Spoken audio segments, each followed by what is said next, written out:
आज हम लोग बूस्टर के नियम के बारे में जानेंगे, लेकिन बूस्टर्स के नियम को जानने से पहले थोड़ा सा कुछ और जान लें ध्रुवित और अध्रुवित प्रकाश के बारे में। यानी समान प्रकाश को अध्रुवित प्रकाश बोल सकते हैं।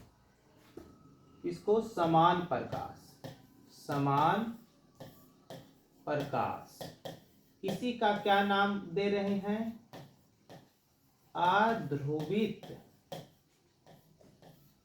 प्रकाश। ध्यान दीजिए, अब ये क्या होता है? अध्रुवित प्रकाश जो होता है वो चारों तरफ कंपन करता है। ऐसे भी कंपन करेगा, ऐसे के भी कंपन करेगा, ऐसे भी, इस तरीका से वो कंपन करता है। यानी उसका अगर जो कुछ डायग्राम देखा जाए तो इस प्रकार से चारों तरफ से ऐसे के भी वो कंपन कर रहा है। ये डॉट वाला जो बता रहा है कि ऐसे के कंपन कर रहा है, ये ऐसे के। अब जब इसको कोई क्रिस्टल से पास करते हैं, क्या करते हैं? कोई क्रिस्टल मानते हैं, यही एक क्रिस्टल हम तैयार कर रहे हैं जिसमें प्रकाश को इस प्रकार से पास करने का गैप दिया गया है। देख रहे हैं, ऐसे पास करने वाला गैप दिया गया है। अब यही गैप से प्रकाश, तो जो प्रकाश ऐसे को कंपन कर रहा था इस प्रकार से, वो तो सीधा चला जाएगा, लेकिन जो ऐसे कंपन कर रहा था वो नहीं जाएगा। यानी इससे क्रिस्टल से देखा गया तो केवल इस प्रकार से कंपन करने वाला ही प्रकाश पास कर रहा है। एक ही डायरेक्शन में जो कंपन कर रहा है वही केवल ऐसे ऐसे कंपन करने वाला प्रकाश पास कर रहा है, और इस प्रकाश का नाम दिया गया ध्रुवित प्रकाश। ध्रुवित प्रकाश, प्रकाश का क्या नाम दिया गया? ध्रुवित प्रकाश नाम दिया गया। तो ध्रुवित प्रकाश और अध्रुवित प्रकाश के बारे में जाने। एक फ्रांसीसी वैज्ञानिक बूस्टर्स थे जिन्होंने ध्रुवित प्रकाश के लिए नियम दिए। उन्होंने अपना नियम में क्या बताए कि ध्यान दीजिएगा, वो एक प्रयोग कर रहे थे, उस प्रयोग से ही निष्कर्ष निकाले और एक नियम दिए। क्या बताएं कि जब कोई सरफेस पर अध्रुवित प्रकाश इंसिडेंट होता है, अध्रुवित प्रकाश इंसिडेंट होता है, पड़ता है, तो हम लोग पढ़े हैं कि प्रकाश का परावर्तन होता है। क्या होता है? परावर्तन भी होता है और प्रकाश का अपवर्तन भी होता है।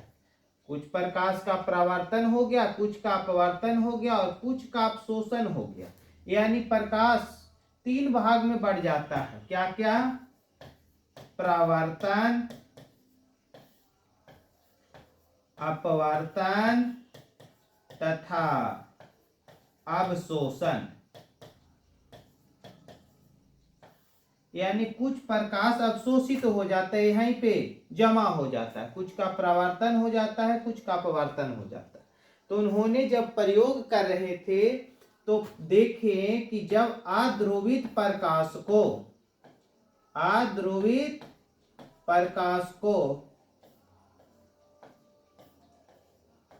भेजते हैं, देखिए ऐसे के भी कंपन कर रहा है और ऐसे के भी कंपन कर रहा है। यानी कैसा प्रकाश है? अध्रुवित प्रकाश है।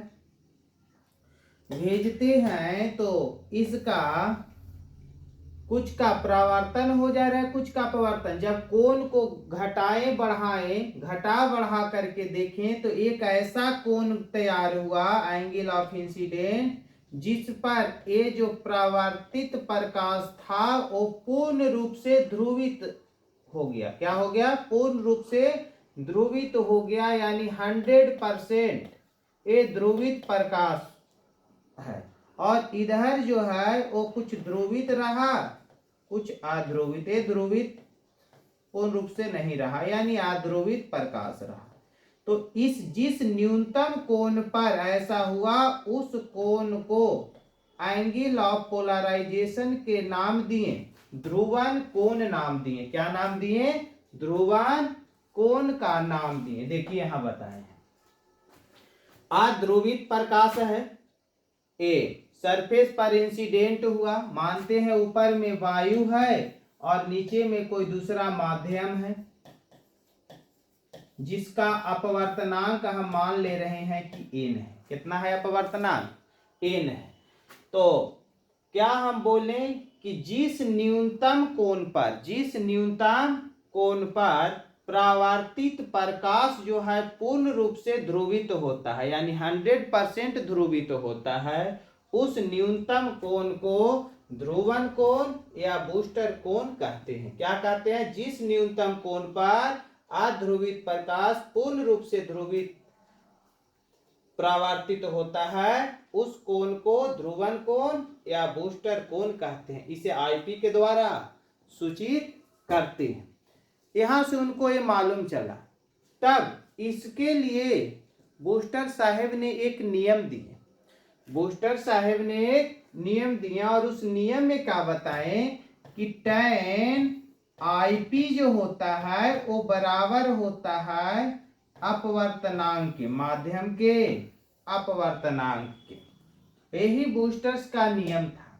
ध्यान दीजिएगा, देखिए बूस्टर के नियम के अनुसार किसी माध्यम का जो अपवर्तनांक है, यही ना माध्यम था, माध्यम का अपवर्तनांक हम लोग माने थे कितना? n। ऊपर में तो वायु था। किसी माध्यम का अपवर्तनांक n ध्रुवन कोण के स्पर्श ज्या के बराबर होता है। ध्रुवन कोण के स्पर्श ज्या यानी टेंजेंट के बराबर होता है। ध्रुवन कोण आईपी जो न्यूनतम कोण था जिसको हम नाम दिए थे आईपी के द्वारा। अब इसका प्रूफ देखिए, तो नाम दे कुछ ऐसा काम करते हैं। यहाँ पे नाम हम ए दे रहे हैं, यहाँ पे बी दे रहे हैं, यहाँ पे सी, यहाँ पे डी, यहाँ पे ई और यहाँ पे एफ नाम दे रहे हैं। देखिए तो फिगर में देखा जाए तो एंगल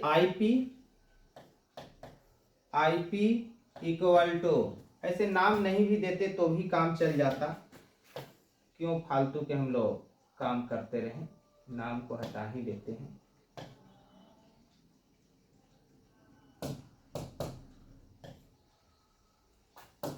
ध्यान दीजिएगा, फिगर से अगर जो देखते हैं तो देखिए तो एंगल आईपी, ए वाला एंगल 90 और ए वाला angle R, IP plus 90 degree plus R equal to 180 degree. तो देखिए तो एंगल आर जैसे ही निकालेंगे तो उधर जाएगा तो 90, यानी 90 माइनस आईपी, 90 माइनस क्या हो गया? आईपी, एंगल आर निकल गया। हम लोग पढ़े हैं स्नेल्स लॉ। क्या पढ़े हैं? Snell's law. तो फ्रॉम स्नेल्स लॉ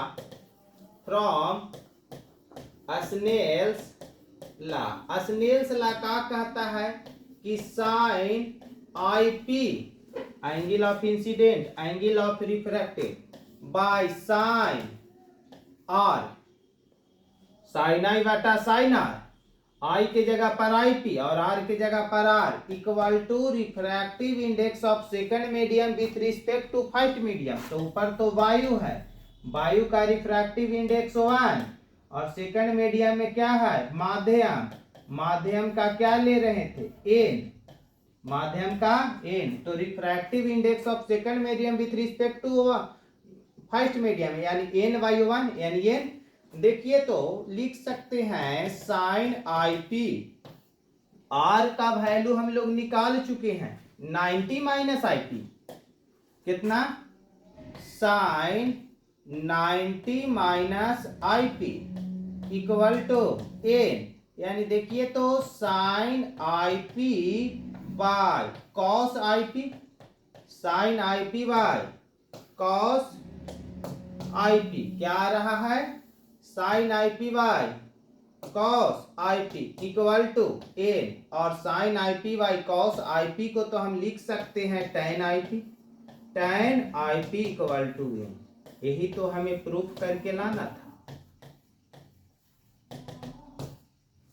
यही ना लाना था।